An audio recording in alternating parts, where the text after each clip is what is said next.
I used to believe that love, real love, was something for other people. Not for someone like me. I was just an ordinary woman, trying to make ends meet in a crowded city, living day by day without expecting much. Romance? Fairy tales? That wasn't my world. Until I met him. He was standing outside my crumbling apartment complex, wearing a dirt-stained construction uniform. His hands were rough, his boots were worn, and he looked like he hadn't slept properly in days. But when he looked at me, there was something honest in his eyes. Something pure. "Would you marry a broke construction worker like me?" he asked. And I said yes. Not because I believed in fairy tales, but because I believed in him. His name was Ethan Cole. And I thought he had nothing, no money, no family, no future. But I saw the way he made me feel safe, how he listened, how he held me like I mattered. I didn't need riches. I just wanted someone who was real. For 3 months, we lived simply, cooking together, laughing at silly things, sharing quiet nights on a creaky old couch. I didn't care that we didn't have much. I had him. But I was wrong. He wasn't a broke construction worker. Ethan Cole was the billionaire CEO of Cole Industries, one of the most powerful men in the country. And he had hidden everything from me. The truth came out one night, completely out of nowhere. I was making dinner when I heard the sound of expensive engines outside. A line of luxury cars parked in front of our building. Men in suits came knocking at our door, calling me Mrs. Cole. I thought it was a scam. But then, Ethan walked in. Wearing a custom black suit, hair styled perfectly, eyes colder than I had ever seen. He didn't say much. Just one thing. "I had to know if you loved me, or my money." I didn't even know how to respond. But before I could say anything, someone else walked in. My sister. Her name was Vanessa. And from that moment on, everything started to fall apart. Vanessa always knew how to make an entrance. She stood in the doorway like she owned the world, dressed in designer heels and a silk blouse that probably cost more than my entire wardrobe. Her eyes scanned the room with amusement, landing on me like I was some kind of joke. Well, she said with a smirk. "You've done quite well for yourself, Lily." That was my name, Lily Hart. The girl who married a man she thought was poor, and now stood face to face with the reality that nothing in her life was what it seemed. I didn't answer her. I was too stunned. Too betrayed. Too exposed. Vanessa turned to Ethan, smiling sweetly. Too sweetly. "Ethan," she purred, "you should have told me you were back. Dad was just asking about you the other day. You know how close our families used to be." My stomach twisted. I'd seen that look before, the one she wore when she was about to steal something that wasn't hers. She did it with my toys when we were kids. With my first crush in high school. With my college application when she copied my essay and got the scholarship I deserved. And now, she had her eyes set on my husband. "I didn't realize you two even knew each other," I said quietly, trying to keep my voice steady. Vanessa gave a soft laugh. "Oh honey, we've known each other for years. Haven't we, Ethan?" He didn't reply right away. That silence felt like a knife. I looked at him, searching for something in his face. An answer. A denial. Anything to prove she was lying. But Ethan just looked down. Like he couldn't meet my eyes. Vanessa took a step closer to him, resting her hand gently on his arm. I was actually there the day he took over the company. Helped him celebrate. But of course, that was before he disappeared and married a girl from the slums. She said it so casually, like I was some kind of stray dog he'd taken in. I felt something snap inside me, but I stayed still. I had to. Because this wasn't just about pride. This was about love. About truth. "Why are you here, Vanessa?" I asked. "You didn't care about Ethan until you found out who he really is." She tilted her head. "And you did?" That shut me up. Because how could I prove my love was real when the whole world suddenly looked at me like I was a gold digger who got lucky? Ethan finally spoke. That's enough. His voice was sharp. Cold. But it wasn't for her, it was for both of us. I brought you here because I thought you deserved the truth, he said to me. Now you know. And what am I supposed to do with it? I asked, my voice cracking. You lied to me. I tested you, he replied. Because I've been lied to too many times. I shook my head, holding back the tears that were burning my throat. Testing someone isn't love, Ethan. That's fear. He said nothing. And Vanessa? She smiled. Like she'd already won. From that day on, it was like I became a stranger in my own life. Ethan moved me into his penthouse in the city, a place so luxurious it barely felt real.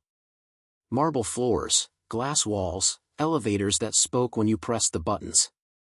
But none of it mattered. Because every corner whispered, you don't belong here. And Vanessa? She never left. She always had some excuse. A forgotten handbag. A lunch appointment nearby. Or worse, business with Ethan. She strutted through the penthouse like it was hers. Offering him wine, touching his arm too long when she laughed, dropping little hints in front of the staff like, I know how he likes his coffee. I used to make it for him back in college.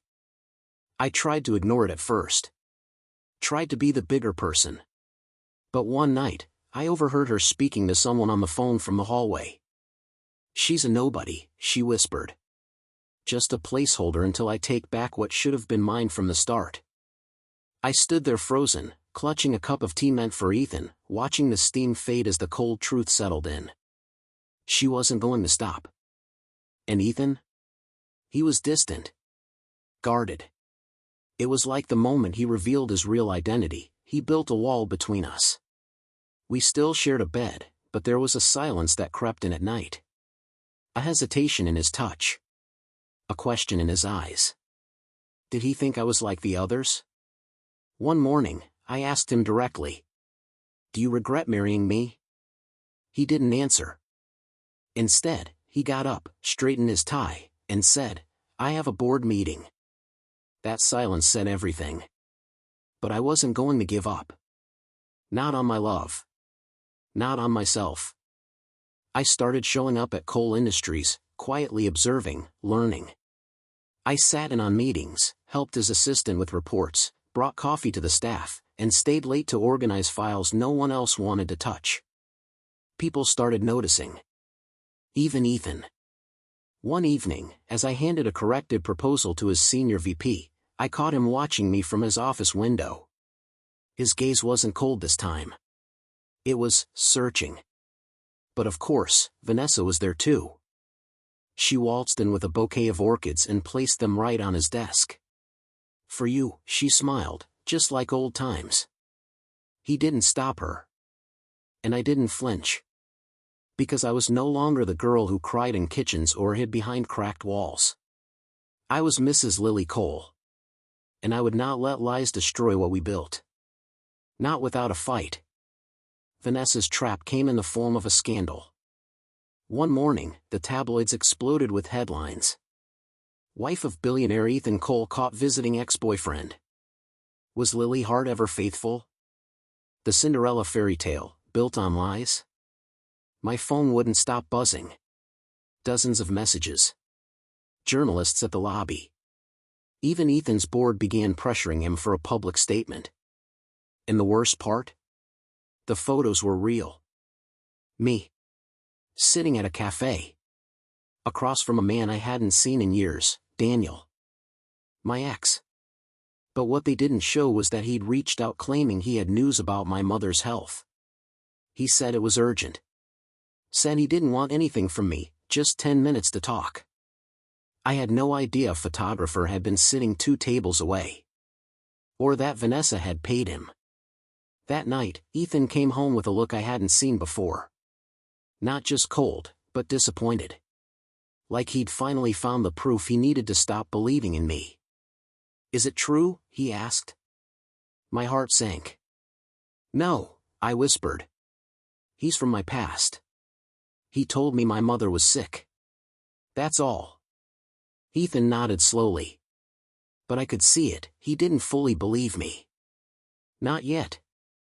Vanessa, of course, acted shocked. I'm so sorry you had to go through this, Ethan. You deserve someone honest. I wanted to scream. To cry. To hit something. But I didn't. Instead, I disappeared. Not literally. But emotionally. I stopped speaking unless necessary. I stopped showing up to the office. I stopped trying to prove anything. Because I realized, truth doesn't need to be performed. It just needs to be. And just when the world thought I had given up, something changed. A call came in from a private investigator I had hired quietly weeks before, after overhearing Vanessa's phone call in the hallway. He had proof. Audio recordings. Wire transfers. A staged lunch meeting. Even screenshots of Vanessa instructing the photographer. I didn't go to Ethan. I went to the board. I walked into Coal Industries that morning, not as the quiet little wife in the shadows, but as someone who had been betrayed, humiliated, and who still refused to be broken. I know what you've heard about me, I began, standing before them. But what you haven't heard is the truth. I laid everything out. Every piece of evidence. Every manipulation. Every lie. And when I was done, I left a copy of the file on Ethan's desk. That night, he came home late. He didn't say a word at first. Just looked at me with something raw in his eyes. I was wrong, he said, voice low. About you. About everything. I didn't say, I told you so. I just asked, do you trust me now? He didn't answer. He kissed me instead. And this time, it felt real again. But I knew Vanessa wouldn't go down quietly. She never did. I should have known peace wouldn't last. Vanessa was like a storm that refused to pass. And this time, she was dangerous. After her lies were exposed, Ethan cut ties with her completely. She was removed from the board of the charity foundation she chaired under his name. Her social circle began to shrink. Her name, once whispered in every upscale party, started to vanish from the guest lists. And she blamed me for all of it.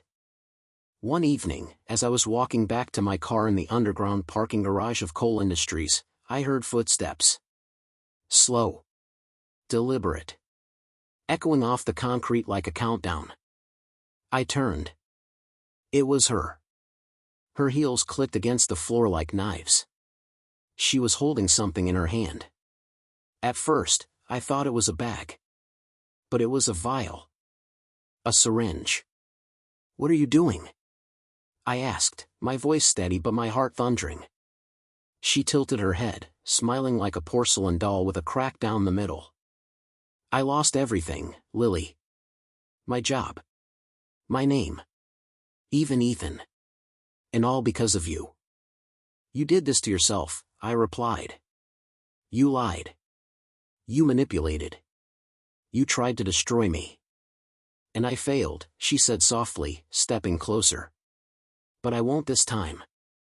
She lunged. I stumbled back, hitting the side of the car, arms raised to shield myself. But before she could touch me, someone grabbed her from behind and slammed her against the hood of a car. It was Ethan. He had come looking for me when I didn't answer his texts.